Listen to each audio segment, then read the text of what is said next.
Welcome to The Deep Dive. Today we're jumping into something pretty fascinating, a topic that pops up everywhere, from folklore to philosophy. Existence beyond our physical selves, people often just call ghosts. Right, but the way we usually talk about ghosts is, well, often quite different from how some deeper traditions see things. Exactly. So we've gathered insights from various sources looking at Buddhist teachings. We want to unpack what they say about consciousness, rebirth, memory, all that deep stuff. Hmm. Our goal, really, is to give you a shortcut, a clear path through some complex ideas without you having to wade through tons of texts. And we'll use some original Thai terms where they really capture the essence, along with the English, of course. Absolutely. And I think the natural place to start, the big question everyone has is, Yeah. do ghosts, as we think of them, actually exist according to Buddhism? But even asking that means we need to be careful with our words, with the definitions. Good point. Precision is key here. So let's get right into it. Does Buddhism acknowledge anything like, spirits or apparitions, the things people might traditionally call ghosts? Well, yes and no. The term ghost as like a spooky sheet figure? Not exactly. But does it talk about beings in other realms? Absolutely. The term is takadka fopfumion.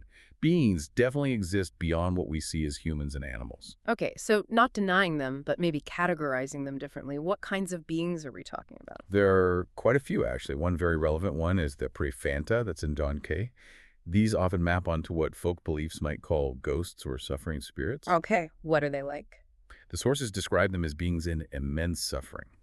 This state is a direct result of really negative past karma, usually linked to things like extreme greed or selfishness when they were human. So their suffering is tied to their past actions. Directly. They're often described with this constant burning hunger and thirst they can never satisfy, sometimes depicted with tiny mouths or needle-thin throats. It's quite graphic, emphasizing that suffering is a consequence. Wow. Okay, that's one type. Are there others? Yes, another example is the Rukkhadevata Mikokuntala. These are often called tree deities or nature spirits. Ah, like spirits tied to places. Exactly. Think of local spirits, Kanapari Fite Tapatoka, Fito Savatewari, or even household spirits. It's done 5 Banfiro 1.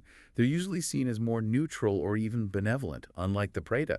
They have subtle bodies, inhabit trees, groves, maybe watch over a home. Their existence is also karmic, but from generally more positive actions. So it's a whole spectrum, not just scary ghosts, but different states based on past karma. Precisely. It moves way beyond simple superstition. It's all woven into this framework of karma, Yeah. where you're born, human, animal, preta, rukadavata. Even a god is seen as a direct outcome of your past actions, your karma. That really puts the focus on personal responsibility, doesn't it? Your Yeah. actions literally shape your reality, even beyond this life. Absolutely. It's fundamental. Okay, so thinking about these beings, especially these suffering ones like the Preta, see so their suffering is linked to their past bad actions. Does that mean they actually remember those actions? Do they remember being human? Yes, that's a really crucial point. Especially beings like preta or another type called asurakaya, they often do retain memories of their past human lives. They remember. They do. And in fact, their suffering is often intensified because they remember the greed, the selfishness, the harmful things they did that led them to their current state. They have this agonizing awareness of the cause. Wow.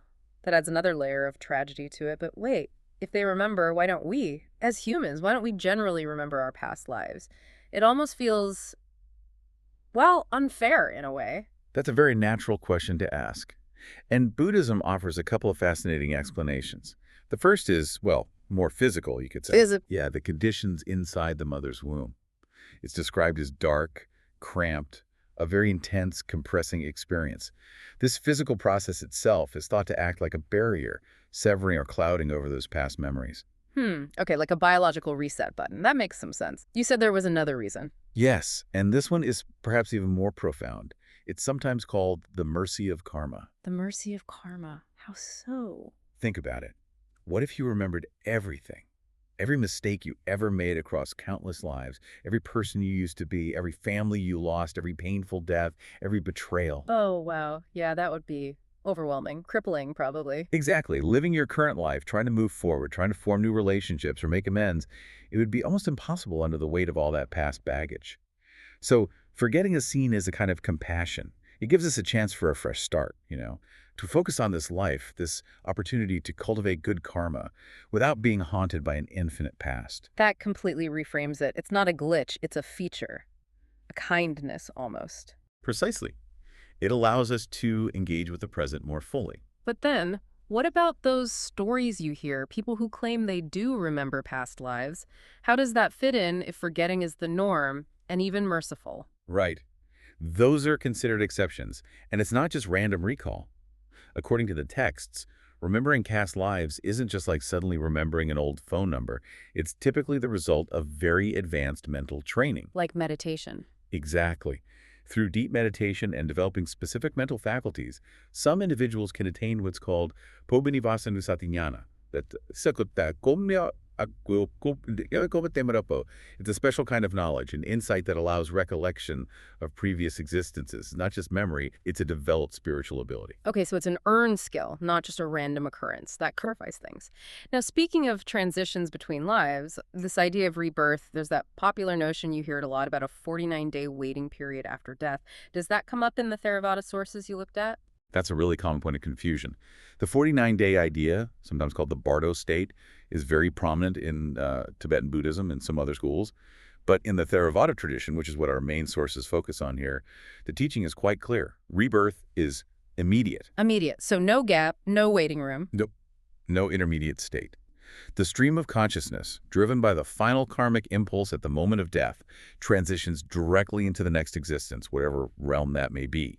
The 49-day concept comes from different interpretations or perhaps integration with local beliefs in other Buddhist cultures. Okay, immediate transition. That's very direct. So what is it that transitions? We often talk about a soul or a spirit. Is that the right way to think about it? Is it our vijnana, our consciousness that just packs up and moves?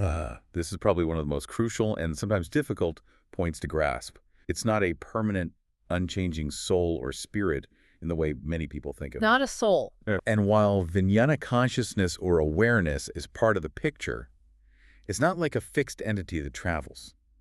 The term often used is a stream of consciousness. Krasei Hongjet.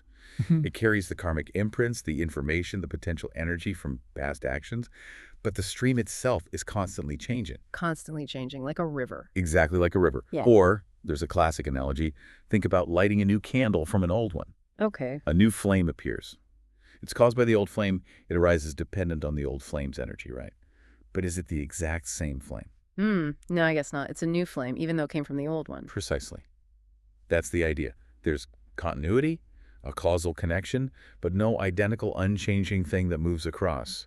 It's a process of cause and effect, not the transmigration of a fixed substance. That candle analogy really helps. Continuity without identity. But Hmm.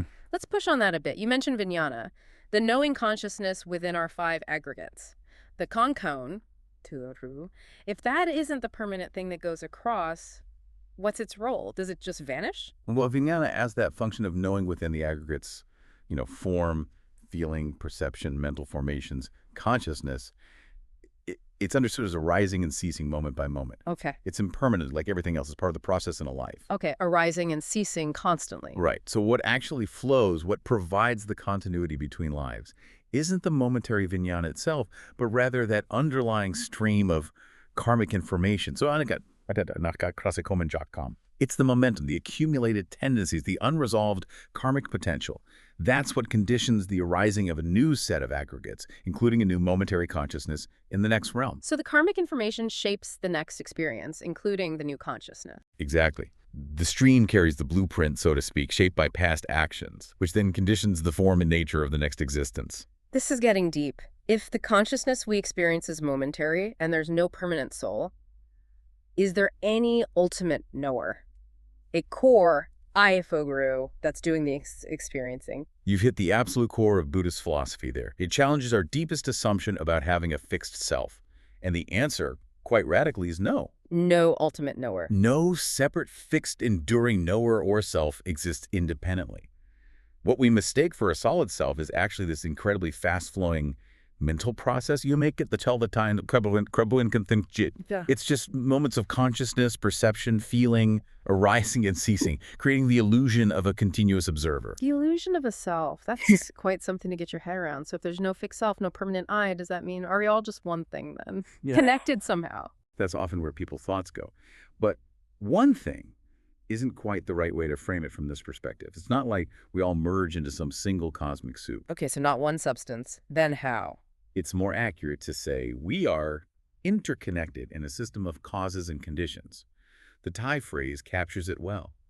Batus omigush chuamyong kanai rabapangit bachai.